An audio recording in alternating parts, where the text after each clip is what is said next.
እርሱ ለየካቲት በዛቲ ዕለት አይረፍ። ኤፍሬም መታሰቢያው ነው። በረከቱ ጋራት። በዚችም ዕለት የጴጥሮስና የሶፊያ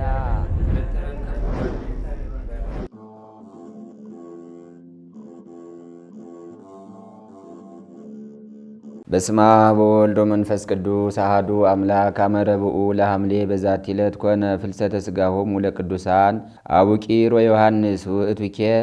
አንድ አምላክ በሆነ በአብ በወልድ በመንፈስ ቅዱስ ስም ሐምሌ 4 በዚች ቀን የቅዱሳን አቡቂርና ዮሐንስ የሥጋቸው ፍልሰት ሆነ። ይህም እንዲህ ነው። እሊህ ቅዱሳን የካቲት 6 ቀን ሰማዕታት ሆነው በሞቱ ጊዜ ምእመናን ሥጋቸውን ተሸክመው ወስደው በእስክንድሪያ ከተማ በስተ ሰሜን ባለች በቅዱስ ወንጌላዊ ማርቆስ ቤተ ክርስቲያን ውስጥ በስውር አኖሯቸው። እስከ ሊቀ ጳጳሳት ቄርሎስ ዘመንም በዚያ አኖሩ። የእግዚአብሔር መልአክም ለቅዱስ ቄርሎስ ተገለጸለት። ወደ ወንጌላዊ ቅዱስ ማርቆስ ቤተ ክርስቲያንም ሄዶ የቅዱሳን የአቡቂርንና የዮሐንስን ሥጋቸውን አውጥቶ እንዲሸከም አዘዘው። እርሱም ተነስቶ ሄደ። ከእርሱም ጋር ብዙ ሕዝቦች ነበሩ። በደረሱም ጊዜ ጸለዩ። ምድሩንም ሲቆፍሩ ሥጋቸው በውስጡ ያለበት ቦታ ተገለጠላቸው። በባሕር ዳርቻ ወዳለች ወደ ሌላይቱም ቅዱስ ማርቆስ ቤተ ክርስቲያን በታላቅ ግብር የቅዱሳኑን ሥጋቸውን ተሸክመው አድርሰው በዚያ ኖሩ። በዚያም ቤተ ክርስቲያን ሰሩላቸው። በዚያችም ቀን ታላቅ በዓል አደረጉ። ከሥጋዎቻቸውም ድንቆች ታምራት ተገለጡ። አረማውያንም ተሰበሰቡ። ይህንንም ድንቅ ታምር ባዩ ጊዜ ጣዖቶቻቸውን ትተው ክርስቲያኖች ሆኑ። በዚያችም የጣዖቶች ቤት አሸዋ በላይዋ ተከመረባት፣ ታላቅ ኮረብታም ሆነ። የቅዱሳንም ሥጋቸው ታምራትንና ለበሽተኞች ታላቅ ፈውስን ያደርጋል። ለእግዚአብሔር ምስጋና ይሁን፣ እኛንም በጸሎታቸው ይማረን፣ በረከታቸውም ከእኛ ጋር ትኑር ለዘላለሙ። ሰላም እብል ለዮሐንስ ወለአቡቂር ለነበሩ ህዋ በእስክንድሪያ ሀገር ከመአስተርአዮ መልአክ ለቄርሎስ ማር አፍለሶም ዮም ለበይ ወክብር አበ ቤተ ክርስቲያን ዛሃሎ በጽንፋ ለባሕር። በዚችም ቀን ደግሞ የአርማንያ ልጅ የሴዴቅያስ ልጅ የጎዶልያ ልጅ የኩሲ ልጅ የሶፎንያ የእረፍቱ መታሰቢያ ነው። እርሱም በይሁዳ ንጉሥ በኢሳይያስ ዘመን ትንቢት ተናገረ፣ እንዲህም አለ። እግዚአብሔር ከዚህ ዓለም ፈጽመው ይጠፋሉ አለ። ከብቶችና ሰዎች ያልቃሉ፣ የባሕር ዓሣዎችና በሰማይ የሚበሩ አዕዋፍም ያልቃሉ። ዳግመኛም ስለ ሞዓብ እንዲህ አለ። ስለዚህ ሞዓብ እንደ ሰዶም ትሆናለች፣ የአሞንም ልጆች እንደ ገሞራ ልጆች ይሆናሉ። ደማስቆም እንደ እህል ታልቃለች። እርሱ እንደተነበየው እነዚህ አገሮች በናቡከደነጾር ምርኮ ይጠፋሉና። ዳግመኛም ስለ ፋርስና ስለ ነነዌ ትንቢት ተናገረ፣ እንዲህም አለ። የፋርስን ሰዎች አጠፋቸዋለሁ፣ ነነዌንም ፍርስራሽና ውሃ እንደሌለባት ምድረ በዳ አደርጋታለሁ። መንጋዎችም በመካከሏ ይሰማሩባታል። ይህችም ከተማ በመቄዶንያዊው እስክንድር እጅ ትጠፋለች። ዳግመኛም ስለ ክርስቶስ መምጣት እንዲህ ተናገረ። ያን ጊዜም ሁሉ የእግዚአብሔርን ስም ይጠራ ዘንድ በአንድ ሕግ የሚገዙልኝ ዘንድ የአሕዛብን ሁሉ አንደበት ወደ ሕግ መልሳለሁ። ደግሞም እንዲህ አለ። ከኢትዮጵያ ወንዞች ማዶ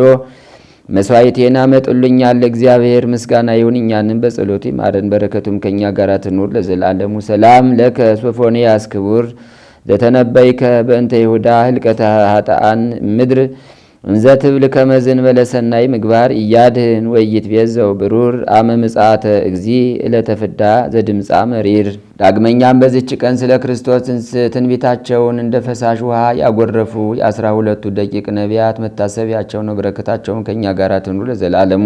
ሰላም ለክሙ ነቢያተ እስራኤል ኩሎ ዘርኢክሙ ገሃደ ምስጢረ ዘሃሎ ወይሄሉ በእንተ ክርስቶስ እግዚእነ ወበእንተ ቅዱስ ወንጌሉ ይወፅእ ሕግ እምጽዮን ዘትብሉ ወኢየሩሳሌም ካይበ ለአብ ቃሉ። አንድ አምላክ በሆነ በአብ በወልድ በመንፈስ ቅዱስ ስም ሐምሌ 5 በዚች ቀን የክቡራንና የአበይት አባቶቻችን ሐዋርያት የጴጥሮስና የጳውሎስ የሰማዕትነታቸው መታሰቢያ ሆነ። በዚችም ቀን ዳግመኛ ልሳነ እፍረት የክርስቶስ አንደበት የእውቀት አዘግት የቤተ ክርስቲያን መብራት የቅዱስ ሐዋርያ ጳውሎስ የሰማዕትነቱ መታሰቢያ ነው። በዚችም ቀን የ72ቱ አርድእት መታሰቢያቸው ነው።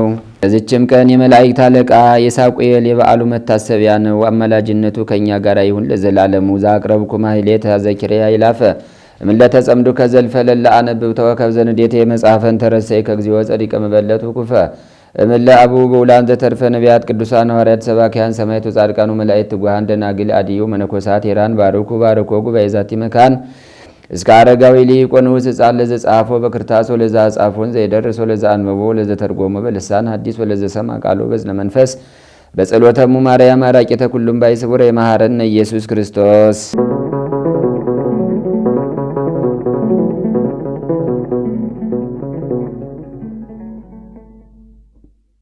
ተአምሪሃ ለእግዝእትነ ቅድስት ድንግል በክልኤ ማርያም ወላዲተ አምላክ ጸሎታ ወበረከታ ወምህረተ ፍቁር ወልዳ ያሉ ምስለ ኩልነ ህዝበ ክርስቲያን ለዓለም ዓለም አሜን።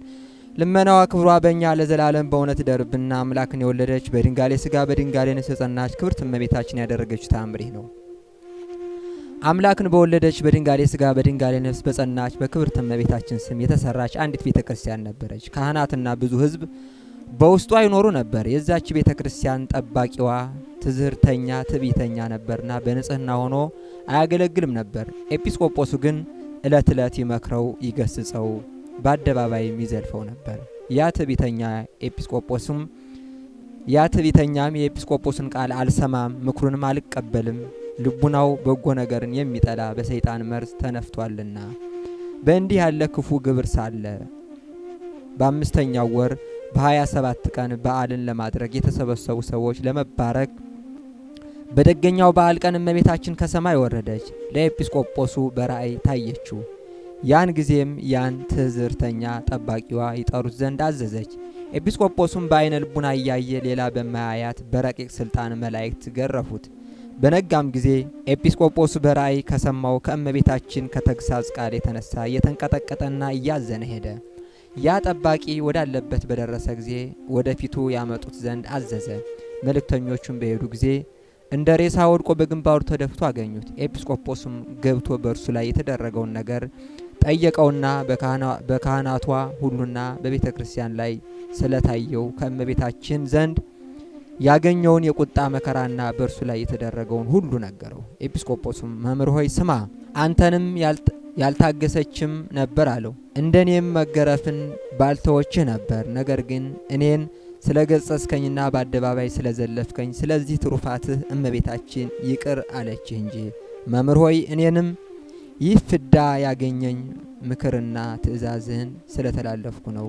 ከእሳት ምድጃ ባወጡት በእንጨት ግንድ አምሳል ከስሎ እመት መስሎ የቤተ ክርስቲያን ማህበር ሰውነቱ ሁሉ ባዩ ጊዜ ሁሉም በአንድነት አሰምተው ተናገሩ። ምርር ብለው አለቀሱለት። እርስ በርሳቸውም የዚህ የወንድማችን መከራ ተግሳጽ ለእኛም የልቡና እውቀት ይሁን ብለው ተናገሩ። ያ ህሙም ዲያቆናትና ካህናት አባቶቼ ወንድሞቼ ተጠበቁ እያለ ሲመክራቸው እንደኔ ትዝርትና የልብ ትዕቢትም አትሁን፣ በድንጋሌ ሥጋ በድንጋሌ ነፍስ በጸናች ክብርት እመቤታችን ዘንድ ያገኘን የኔን ፍዳና በእኔ የደረሰውን መከራ አይታችሁ የከበረ ሥጋውን ደሙን በምትቀበሉበት ጊዜ በድፍረት አታገልግሉ አላቸው። ነገር ግን ስለ ኃጢአት የስርየት ፈጽማችሁ ለምኑልኝ። በጽኑ ልቅሶ ምርር ብሎ በማልቀስም ይህን ሲነጋገሩ ነፍሱ ከስጋው ተለየች። የዚህን ሰው ሞት ባዩ ጊዜ ብዙ ካህናትና ሕዝብ ርስታቸውን፣ ቤታቸውን፣ ሹመታቸውን ትተው ዓለምን መንነው ልዑል እግዚአብሔርን በትሕትና አገለገሉ። እስከሚሞቱበት ቀን ድረስ በድንጋሌ ሥጋ በድንጋሌ ነፍስ በጸናች ክብርት እመቤታችን በንጽህና በቅድስና ጸንተው ማገልገል ወደዱ። ልመናዋ ክብሯ ለዘላለም በእውነት ይደርብን አሜን። አንትሙሰ ሕንጻ እግዚአብሔር አንትሙ ይላል ቅዱስ ጳውሎስ። እናንተ ግን የእግዚአብሔር ሕንጻ ናችሁ ይላል። አንደኛ ቆሮንቶስ ምዕራፍ 3 ቁጥር 9 ላይ እናንተ የማን ሕንጻ ናችሁ? የእግዚአብሔር ሕንጻ ናችሁ። እኛ የእግዚአብሔር ሕንጻዎች ነን። ሕንጻ ሥላሴ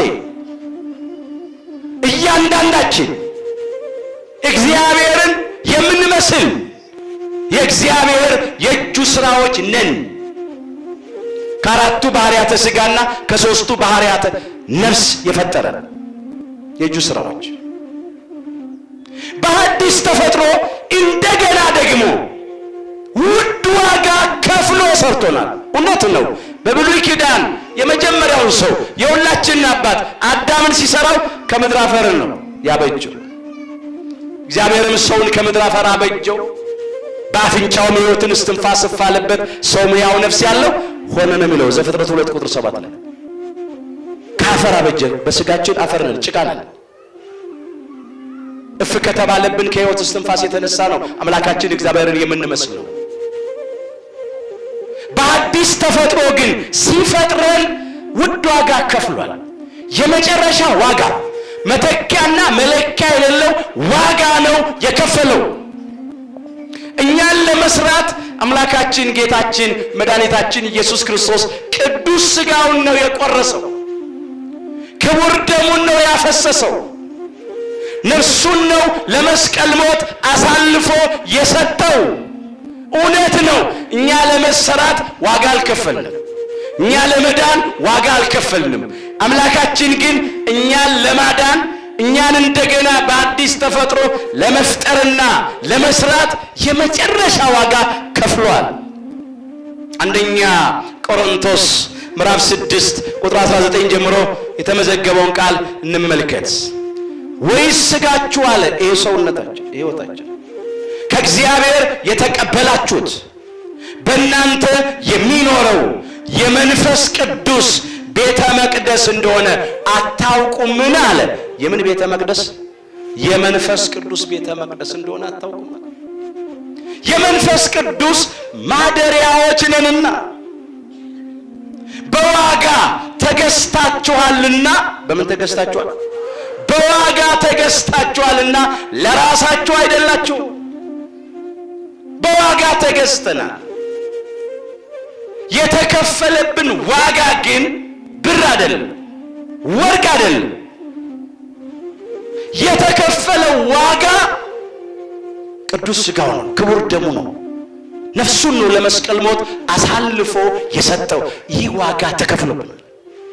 እውነት ነው። አሁን ይህ ሕንፃ ቤተ መቅደስ ሲታነጽ በአዲስ ኪዳን በጣም ብዙ ውድ ዋጋ የወጣባቸው ሕንፃ ቤተ መቅደሶች አሉ። ብዙ ዋጋ ወጥቶባቸዋል። ትልልቅ ሕንፃዎች ብዙ ዓመት የፈጁ የወጣባቸው ግን ብር ነው፣ ወርቅ ነው፣ ምናልባት እብነ በረድ ነው፣ ብረት፣ አሸዋ፣ ጠጠር፣ ሲሚንቶ እንዲህ አይነት ነገር ወጥቶባቸዋል። አስተውሉ። ለእኛ ግን የከፈለው ዋጋ ሲሚንቶ አይደለም፣ ብረት አይደለም፣ እብነ በረድ ወይም ሌላ ነገር አይደለም። ለእኛ የከፈለው ራሱን ነው። ለእኛ የከበረ ደሙን ያፈሰሰው፣ ለእኛ ቅዱስ ሥጋውን ነው ቆርሶ የሰጠን። በዋጋ ተገዝታችኋልና ለራሳችሁ አይደላችሁ። ስለዚህ በሥጋችሁ እግዚአብሔርን አክብሩት። አሁን በዚህ ቤተ መቅደስ ማን ይከብራል? ማን ይመለካል? እግዚአብሔር። እዚህ ቤተ መቅደስ ውስጥ የሚፈጸመው ስርዓት ሁሉ ማን የሚከብርበት ነው? እግዚአብሔር። ማን የሚደሰትበት? እግዚአብሔር። በጣም ቀላል ጥያቄ ነው። በዚህ ሕንፃ ቤተ መቅደስ በአካላችን እናንተ የእግዚአብሔር ሕንፃ ናችሁ አለ። በውድ ዋጋ የተሰራ የታነጽን። በእኛስ ሕንፃ ቤተ መቅደስ በአካላችን ማን ነው ዛሬ ያደረው? ምን እየሰራንበት ነው? ሰውነታችንን ለማክብር አቀረብ ነው። አሁን ራስን መጠየቅ ያስፈልጋል። እውነት ነው። ወንዶቹ በ40 ቀን ሴቶቹ በ80 ቀን ከማኅፀነ ዮርዳኖስ ከጸጋ መንፈስ ቅዱስ ዳግም በጥምቀት በተወለድን ጊዜ በሜሮን በከበርን ጊዜ የአምላክን ቅዱስ ሥጋና ክቡር ደም በተቀበልን ጊዜ እግዚአብሔርን በልጅነት ክብር ባየን ጊዜ ለመንግሥተ ሰማያት ክብር በታጨን ጊዜ ለሱ ማደሪያዎች እንድንሆን ተለይተናል። የመንፈስ ቅዱስ ቤተ መቅደሶች ነን። አሁን ስንቶቻችን የጸጋው ማደሪያዎች ነን? የቃሉ ማደሪያዎች ነን። ስንቶቻችን ቅዱስ ሥጋውን ክቡር ደሙን እየተቀበልን ነው? አንዳንዶቻችን በልጅነታችን ነበር የምንቀበለው፣ አቋርጠነዋል። ከአምላክ ሥጋና ደም ተለይተናል፣ ርቀናል። በልቡናችን የምናስበው ሐሳብ መንፈሳዊ ነው፣ መልካም በጎ ሐሳብ ነው። በአንደበታችን የምንናገረው ቃል የሚያንጽ ነው። በእጆቻችን በእግሮቻችን በእንቅስቃሴያችን በድርጊታችን የምንሰራው ስራ መልካም ስራ ነው። መንፈሳዊ ማደሪያው ነው አለ። የመንፈስ ቅዱስ ቤተ መቅደሱ ነው ያለው። አሁን ነን ወይ? አንዳንዶቻችን እኮ በገዛ ራሳችን ፈቃድ ራሳችንን ያፈረስን ሰዎች አለን። ፈርሰናል አንዳንዶቻችን። አስተውሉ። አንዳንዶቻችን ባለማወቅ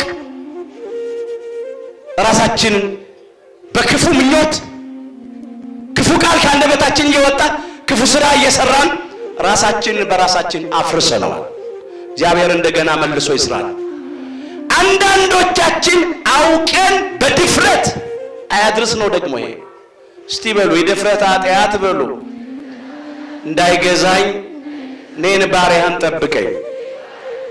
የዳዊት መዝሙር 18 ቁጥር 13። እንዲህ ማለት ያስፈልጋል ከአባታችን ከክቡር ዳዊት ጋር ዛሬ የድፍረት ኃጢአት እንዳይገዛኝ እኔን ባሪያህን ጠብቀኝ። አንዳንዶቻችን ያዋቂ አጥፊዎች ነን። ቤተ መቅደስ አካላችንን አውቀን በምንሰራው ኃጢአት በምንበድለው በደል አፍርሰነዋል። ማንም የእግዚአብሔርን ቤተ መቅደስ ቢያፈርስ እርሱን እግዚአብሔር ያፈርሰዋል። የእግዚአብሔር ቤተ መቅደስ ቅዱስ ነውና ያውም እናንተ ናችሁ። ያውም ማን ነው? እናንተ ናችሁ። አንደኛ ቆሮንቶስ ምዕራፍ 3 ቁጥር 16። ስለዚህ ሕንፃ ቤተ መቅደስ ብቻ አይደለም፣ ስለኛ ጭምር ነው። ይሄ ቤተ መቅደስማ ወገኖቼ የታነጸው እኛ በውስጡ በሃይማኖት እንድንታነጽበት ነው፣ በምግባር እንድንቀረጽበት ነው። አብያተ ክርስቲያናት በየጊዜው የሚታነጹት በልዩ ልዩ ቦታዎች የሚተከሉት ወገኖቼ እኛ በውስጣቸው በሃይማኖት እንድንተከልና እንድናድግ ነው። የሕንፃ ቤተ መቅደሱ መሰራት ዓላማው እኛ እንድንሰራበት ነው። እባካችሁ መንፈሳዊ ቤት ለመሆን እንሰራ። አሁን ማንም ደፋር ሰው እዚህ ቤተ መቅደስ ውስጥ ገብቶ ርኩሰት አይፈጽምም። በዚህ ቤተ መቅደስ ውስጥ ጣዖት አይመለክም፣ ዝሙት አይሰራም። እዚህ ቤተ መቅደስ ውስጥ ጫት የሚቅም፣ ሲጋራ ማጨስ፣ ጠጥቶ የሚሰክር፣ አሽሽ የሚወስድ ሰው እዚህ ቤተ መቅደስ ውስጥ የለም። እንኳን እዚህ ውስጥ ሊሰራ በዚህ ህይወት ውስጥ እንኳን ያለን ሰዎች ካለን ወደ ቤተ መቅደስ ቅጥር ግቢ ውስጥ እንኳን ለመግባት አንዳንድ ወንድሞቻችን በሩቁ ይቆማሉ። እኔ ሱሰኛ ነኝ፣ ህይወቴ ረክሷል፣ ተበላሽቷል፣ በሱስ ውስጥ ነው ያለሁት፣ በዝሙት ውስጥ ነው ያለሁት፣ እንዴት አድርጌ ወደ ተቀደሰው ወደ እግዚአብሔር ቤተ መቅደስ ቅጥር ውስጥ ይገባለሁ ብለው ነው ውጪ የሚቆሙት። መልካም ነው የእግዚአብሔርን ቤተ መቅደስ ማክበርና መፍራት። መቅደሴን ፍሩ እኔ እግዚአብሔር ነኝ ይላል ዘሌዋውያን 26 ቁጥር 2 ላይ። ጥሩ ነው። ነገር ግን መቅደሱን ፈርተን በውጪ ቆመን መቅረት አይደለም። አምላካችን እግዚአብሔር የሚፈልገው መመለሳችንን ብቻ ነው። የምሕረት እጆቹ እንደተዘረጉ ናቸው። ከየትም እንምጣ ይቀበለናል። አሁን የእግዚአብሔር ጥያቄ ለምን ወደቃችሁ አይደለም፣ ለምን አትነሱም ነው።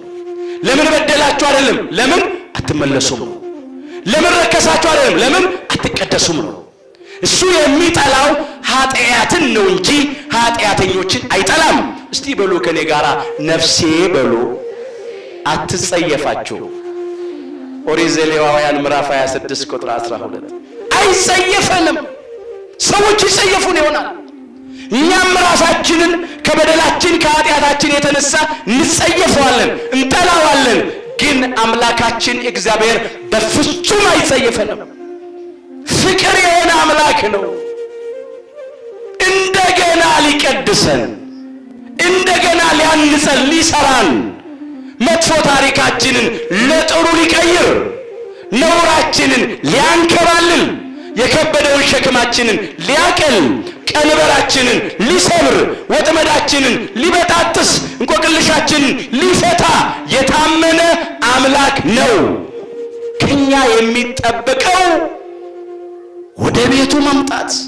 እስቲ በሉ ወደ እኔ የሚመጣውን ሁሉ በሉ ከቶ ወደ ውጪ አላወጣውም። የዮሐንስ ወንጌል ምዕራፍ 6 ቁጥር 37 አምላካችን ጌታችን መድኃኒታችን ኢየሱስ ክርስቶስ የተናገረው ቃል ነው። በማለት ስብከቱ ወደ እኔ የሚመጣውን ሁሉ አለ ከቶ ወደ ውጪ አላወጣውም። ከአምልኮተ ጣዖትም እንምጣ፣ ከዝሙትም እንምጣ፣ ፍርድ ከማጓደል፣ ድሃ ከመበደል፣ ጉቦ ከመቀበል እንምጣ፣ ከቂም በቀለኝነት፣ ከሰይጣናዊ ቅንዓት፣ ከሐሜት፣ ከተንኮል፣ ከሽንገላ፣ ከማንኛውም አይነት ህይወት ውስጥ እንምጣ። እሱ ይቀበለናል። ትሕትናችን መልካም ነው። የእግዚአብሔርን ቤተ መቅደስ መፍራታችን መልካም ነው። ነገር ግን እኔ ኃጢአተኛ ነኝ እያልን ውጪ እንዳንቀር እንምጣና የኃጢአታችንን ስርየት እናግኝ። ኃጢአታችንን ለአባቶቻችን ለካህናት የተናዘዝን እነሱ ቀኖናውን ይሰጡናል። ያንን ስንጨርስ ደግሞ እንደ ቸርነት ነው እንጂ እንደ በደላችን አይሁን ብለን በእምነት በትሕትና የአምላክን ቅዱስ ሥጋና ክብር ደም እየተቀበልን እንቀደሳለን፣ እንከብራለን። ግን አሁን አንዳንዶቻችን ቤተ መቅደሱን የምናከብረውን ያህል ሕይወታችንን ስናከብር ስንጠብቅ አይታይም። በዚህ መቅደስ በተባለ አካላችን አንዳንዶቻችንማ ምን ያልሰራነው ርኩሰት አለ። በኑፋቄ በጥርጣሬ ፈርሰዋል። በሐሰት ትምህርት ፈርሰዋል። በክህደት ፈርሰዋል። ሀልዎተ እግዚአብሔርን ክደው እግዚአብሔር የለም እያሉ እንብላ እንጠጣ ነገ እንሞታለን እያሉ ማን ነው ሄዶ የመጣ ማን ነው ሞት የተነሳ የማያውቁት ሀገር አይናፍቅም እያሉ ፈርሰዋል። ለነሱም እኮ አምላካችን ጌታችን መድኃኒታችን ኢየሱስ ክርስቶስ ቅዱስ ሥጋውን ቆርሶላቸዋል፣ ክቡር ደሙን አፍስሶላቸዋል። ነገር ግን ይሄንን የማያውቁ አሉ። በቁም የፈረሱ ሰዎች። ወደኛ ሕይወት ደግሞ ስንመጣ ክርስቲያኖች የኃጢአቱ አይነት ይለያያል፣ መጠኑ ይለያያል። ግን በአንድ ወይም በሌላ መንገድ ፈርሰናል፣ ረክሰናል፣ ተበላሽተናል። እንደገና መሰራት አለብን። አንዳንዶቻችን እስካሁን ድረስ ትዕቢተኞች ነን፣ ተሳዳቢዎች ነን። አንዳንዶቻችን ሱሰኞች ነን። ሲጋራ እያጨስን ጫት እየቃምን ያለ መጠን እየጠጣንና እየሰከርን በዓል የምናከብር ክርስቲያኖች አለን። የአንዳንዶቻችን በዓል አከባበር እንደውም ጠጥቶ በመስከር ነው። ዳንኪራ እየረገጥን እየጨፈርን እየዘፈንን እየደነስን በዚህ የፈረስን ሰዎች አለን። በስጋ ስራ በጨለማ ስራ ምክንያት የፈረስን ሰዎች አለን። በጎጠኝነት በመለያየት በመበላላት በመነካከስ የፈረስን ሰዎች አለን። በቋንቋ ምክንያት ቋንቋ መግባቢያ ነው፣ መጣያ መባያ መጋደያ አይደለም። ግን አንዳንዶቻችንን አፍርሶናል። እጅግ ያሳዝናል እኮ። እኛ በመለያየት አይደለም መፍረስ ያለብን፣ በመስማማት ነው መሰራት ያለብን። በቂም በበቀለኝነት አይደለም መፍረስ ያለብን፣ በይቅርታ ነው መሰራት ያለብን። በጸብና በክርክር አይደለም መፍረስ ያለብን፣ በፍቅር ነው መሰራት ያለብን። ግን ፈርሰናል። እግዚአብሔር እንደገና መልሶ ሁላችንም ይስራል። እንጠይቅን መርምር እስቲ። ስንት ሕንፃ ሥላሴ ፈረሰ። እውነት ነው ንጹሐን በግፈኞች በአምባገነኖች በአመፀኞች ምክንያት ሲፈርሱ አይተናል። ስጋቸው ሲቆረስ፣ ደማቸው ሲፈስ፣ አጥንታቸው ሲከሰከስ፣ በግፍ ሲገደሉ አይተናል። እሱ የስጋ ሞት ነው፣ የስጋ ሞት ነው። እነሱ በዚያ ፈረሱ። አንዳንዶቻችን ግን ሌላ ሰው ሳይሆን ያፈረሰን ራሳችንን በራሳችን ያፈረስናል። አሁን ራሳችንን መልሰን እንድንሰራ ነው በንስሐ አምላካችን የሚያዘን። መንፈሳዊ ቤት ለመሆን ተሰሩ። እግዚአብሔር የትህትና የትዕግስት የይቅርታ የታማኝነት የየዋህነት የቸርነት የደግነት የቅንነት እንዴት አድርጎ መልሶ ይስራን? ልባችን ቢፈተሽ ሕይወታችን ቢፈተሽ ያንዳንዶቻችን አያምርም። አሁን ቤተ መቅደሱም ሆነ ሌላም ሕንጻም ቢሆን ሕንጻው ውበት እንዲኖረው ድንጋዩ ምን ይደረጋል? ይጠረባል። አሁን ከተጠረበ ድንጋይ የተሰራ ሕንጻና እንደው ዝም ብሎ ተነስቶ ከሜዳ አንስተው ያስቀመጡት ድንጋይ ሕንጻ እኩል ውበት ይኖረዋል? የሚያምረው የቱ ነው? የተጠረበው ድንጋይ። እኛም ለማማር እንጠረብ፣ በእግዚአብሔር ቃል እንገሰጽ፣ እንመከር፣ እንማር። ያን ጊዜ ውበታችን ይወጣል። ድንጋዩ ከተጠረበ በኋላ ነው የሚያምረው ውበት የሚኖረው። እኛም ውበት የሚኖረን የጽድቅ ውበት ነው ምላችሁ፣ የቅድስና የንጽህና ውበት ነው ምላችሁ። በእግዚአብሔር ቃል ስንማር፣ ስንመከር፣ ስንገሰጽ ነው። የሚያዩን ሁሉ በእኛ ሕይወት ይማረካል። አሁንም አምላካችን እግዚአብሔር በእውነት ጽኑ ድንጋይ፣ ሕያው ድንጋይ አድርጎ ይስራን። እንደ ሕያው ድንጋይ በዓለት እንደተመሰለው እንደ አምላካችን እንደ ጌታችን እንደ መድኃኒታችን እንደ ኢየሱስ ክርስቶስ እናንተም ጽኑዓን ሕያዋን ድንጋዮች ሆናችሁ ተሰሩ ይላል ቅዱስ ጴጥሮስ። እዛው የተነሳንበት ክፍል ላይ እንመልከት ሄደን አንደኛ ጴጥሮስ ምዕራፍ 2 ከቁጥር 5 ጀምሮ እንመልከት። እናንተ ደግሞ እንደ ሕያዋን ድንጋዮች ሆናችሁ በኢየሱስ ክርስቶስ ለእግዚአብሔር ደስ የሚያሰኝ ለእግዚአብሔር ምን የሚል ደስ የሚያሰኝ መንፈሳዊ መስዋዕትን ታቀርቡ ዘንድ ምን ታቀርቡ ዘንድ መንፈሳዊ መስዋዕትን ታቀርቡ ዘንድ ቅዱሳን ካህናት ቅዱሳን አገልጋዮች ትሆኑ ዘንድ መንፈሳዊ ቤት ለመሆን ተሰሩ ይላል። እንደ ሕያው ድንጋይ እንደ ሕያው አለት በሕያው አለት የተመሰለው አምላካችን ጌታችን መድኃኒታችን ኢየሱስ ክርስቶስ ነው። አለት ጽኑ ነው። የቀን ሐሩርና የሌሊት ቁር ቢፈራረቅበት አይለወጥም። እንዲሁም አምላካችን ጌታችን መድኃኒታችን ኢየሱስ ክርስቶስ በብዙ መከራ ተፈትኖ አልተለወጠም። ይህንን ማለት ነው እናንተም እንደ ሕያዋን ድንጋዮች ጽኑዓን ሆናችሁ በኢየሱስ ክርስቶስ መንፈሳዊ መስዋዕት ለማቅረብ የእግዚአብሔር አገልጋዮች ቅዱሳን አገልጋዮች ሁኑ። መንፈሳዊያን አገልጋዮች፣ ስጋውያን አገልጋዮች አይደለም። ሰማያውያን አገልጋዮች፣ ምድራውያን አይደለም። ከልብ የሆነ አገልግሎት መንፈሳዊ መስዋዕት። መንፈሳዊ መስዋዕት የተባለ እኮ ምሕረት ነው፣ ይቅርታ ነው፣ ደግነት፣ ምጽዋት ነው፣ ቸርነት ማድረግ ነው፣ ቅንነት ነው፣ ታጋሽነት ነው፣ ፍቅር ነው፣ ሰላም ነው። መንፈሳዊ መስዋዕት እናቅርብ። ወደ ቤተ መቅደሱ ዕጣን እያቀረብን ነው፣ ደስ ይላል። ጧፉን፣ ሻማውን፣ ዣንጥላውን፣ ብሩን፣ ወርቁን እናቀርባለን። ሰንጋ እንነዳለን፣ ሙኩት እንጎትታለን። ደስ ይላል፣ ይገባል፣ ታዘናል።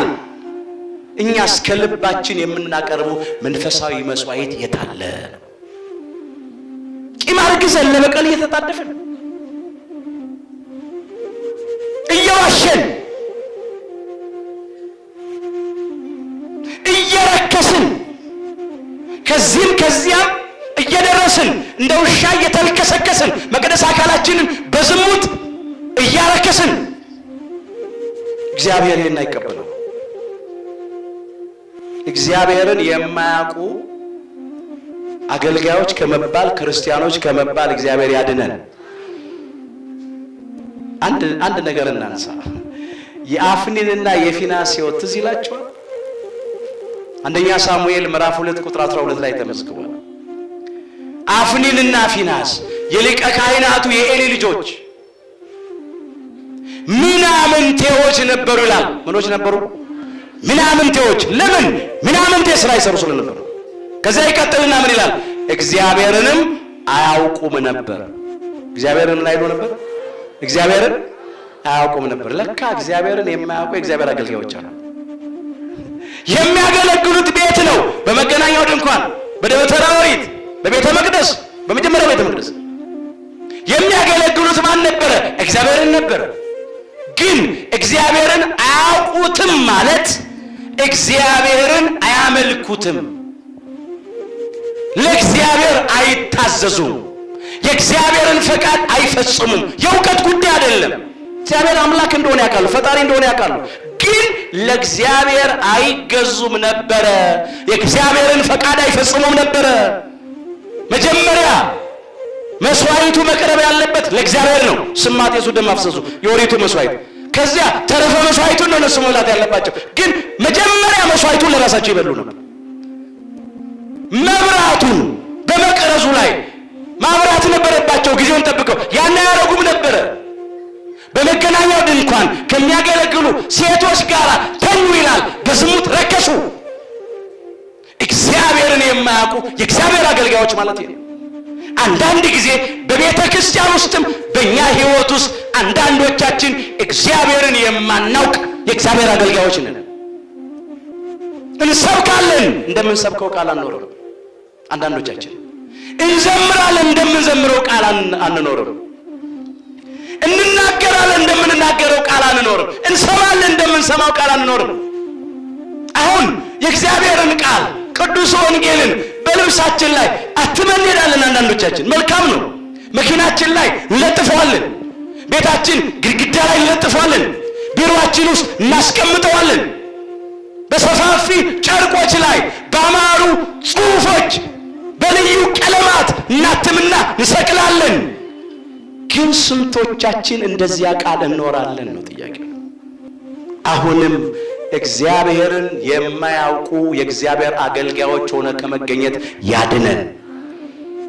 እግዚአብሔርን የሚያውቁ አገልጋዮችማ የፍቅር ሰዎች ናቸው። የጸብ የክርክር ሰዎች አይደሉም። የይቅርታ ሰዎች ናቸው። ቂም አርግዘው ካልተበቀልን አይሉ። ዛሬ ግን እንደ ግለሰብ የፈረስናለን በኃጢአት፣ እንደ ቤተሰብ የፈረስናለን በመለያየት፣ በመበላላት፣ በመነካከስ፣ በጎጠኝነት። እንደ ሀገርም ፈተና ላይ ያለ ነው። ይህ በሽታ ቤታችን ውስጥም ገብቷል። አምላካችን እግዚአብሔር እንደገና በፍቅር ሁላችንንም ይስራን። የአሕዛብና የመናፍቃን መሳቂያና መሳለቂያ አያድርገን። አፍረናል እኮ። ሰው ያወቀው ፀሐይ የሞቀው የአደባባይ ምስጢር ነው። ስንቱን አንስቼ ልንገራችሁ።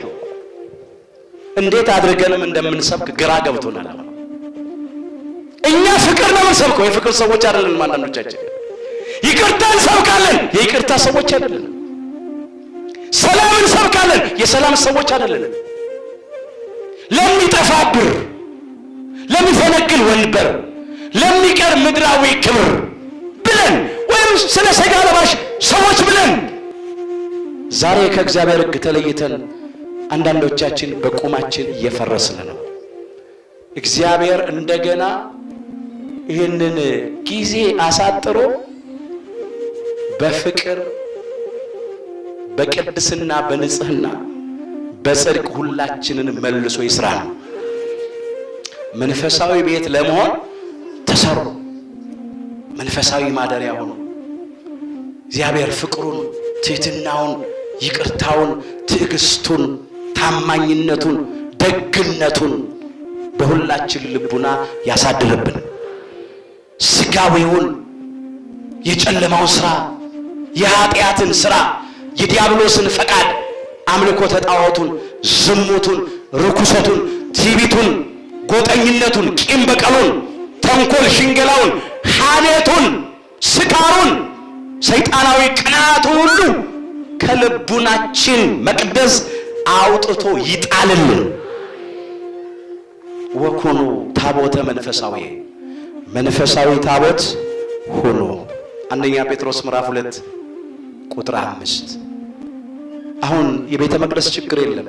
ብዙ አብያተ ክርስቲያናት አሉ። እንደውም መርጠን ነው የምንሄደው። በጣም መርጠን። እንደ ከተማማ ምን ችግር አለ? የአገልጋዮች ችግር የለም። ሊቃውንተ ቤተ ክርስቲያን አሉ፣ ካህናት አሉ። ወንጌሉ ዕለት ዕለት ይፈሳል፣ ይሰበካል፣ ይነገራል። ያውም ጥሬ ቃሉ ብቻ አይደለም፣ አንድም እየተባለ በትርጓሜ ጭምር ምንም የጎደለ ነገር የለም። እኛ ግን በዚህ ሁሉ እንሰራ። ይህ ሁሉ የሚፈሰው እኛ እንድንሰራ ነው። እባካችሁ አምላካችን የከፈለልን ዋጋ ከንቱ አናድርገው። በእውነት በሃይማኖት ታንጸን በምግባር ተቀርጸን በንስሐ ተሰርተን በቅድስና በንጽህና እስከ መጨረሻው ቀታ ድረስ ታምነን ጸንተን እንድንኖር አምላካችን እግዚአብሔር በቸርነቱ ሁላችን ይርዳን። በማወቅም ባለማወቅም የፈረስነውን ሁሉ እንደገና መልሶ አምላካችን በቅድስና በንጽህና ይስራን። የሁላችንን መጨረሻችንን አምላካችን በቸርነቱ ያሳምርልን። ይቆየን። አምላካችን ኢየሱስ ክርስቶስ የሰማነውን በዝን ልቡናችን ይጻፍብን፣ ከቅዱሳን ረድኤት በረከት ያሳትፈን፣ ሰላም ቀን ያውለን፣ በዓሉን የበረከት በዓል ያድርግልን። አምላካችን ቅድስት ተዋሕዶ ሃይማኖታችን አስፋልን፣ ምእመናንን በሃይማኖት አበርታልን። የሰላም አምላክ ሰላምን ስጠን። ቀኑን ባርከ ቀድሰ በሰላም አውለን። አቡነ ዘበሰማያት ይትቀደስ ስምከ ትምጻእ መንግሥትከ ወይኩን ፈቃድከ በከመ በሰማይ ከማሁ በምድር ሲሳየነ ዘለለ ዕለትነ ሀበነ ዮም ወኅድግ ለነ አበሳነ ወጌጋየነ ከመ ንሕነኒ ንኅድግ ለዘአበሰ ለነ ኢታብአነ እግዚኦ ውስተ መንሱት አላ አድኅነነ ወባልሐነ እምኩሉ እኩይ እስመ ዚአከ ይእቲ መንግሥት ኃይል ወስብሐት ለዓለመ ዓለም። በሰላመ ቅዱስ ገብርኤል መልአክ ኦ እግዝእትየ ማርያም ሰላም ለኪ ድንግል በሕሊናኪ ወድንግል በሥጋኪ እመ እግዚአብሔር ጸባኦት ሰላም ለኪ ቡሩክት አንቲ እምአንስት ወቡሩክ ፍሬ ከርስኪ ተፈሥሒ ፍሥሕት ኦ ምልዕተ ጸጋ እግዚአብሔር ምስሌኪ ሰአሊ ወጸልይ ምህረታ በፍቅር ወልድኪ ኢየሱስ ክርስቶስ ከመ ይስራይ ለነ ኃጣውኢነ ተማኅፀነ ብኪ ኦ ተወካፌ ንስሐ ወሰራይ ኃጢአት ኢየሱስ ክርስቶስ ስረይ ኃጢአትየ ወኃጢአተ ኩሉ ሕዝብ ከማይሰራ ኃጢአት እግዚአብሔር ይፍታ። ንቁ ሚዲያ ለተመልካቾቹ ከሚያደርሳቸው ዕለታዊ ሳምንታዊና ወርሃዊ ዝግጅቶች መካከል የየዕለቱን ስንክሳር ወርሃዊና ዓመታዊ የቅዱሳን ገላትና ድርሳናትን በኢትዮ ማህበር የዩቲዩብ ቻናል ያቀርባል። የየዕለቱን ስንክሳር ባሉበት ሆነው በማድመጥ እንዲሁም ወርሃዊና ዓመታዊ የቅዱሳንን ዜና ሕይወታቸውን በማድመጥ ከቅዱሳኑ በረከትና ረድኤት እንዲያገኙ ንቁ ሚዲያ የሁል ጊዜ ምኞቱ ነው። በየዕለቱ የሚለቀቁ ዜና ቅዱሳንን ላይክ፣ ሼር እና ሰብስክራይብ በማድረግ አገልግሎቱን ይደግፉ። ንቁ ሚዲያ ርቱ የቤተ ክርስቲያን ልሳን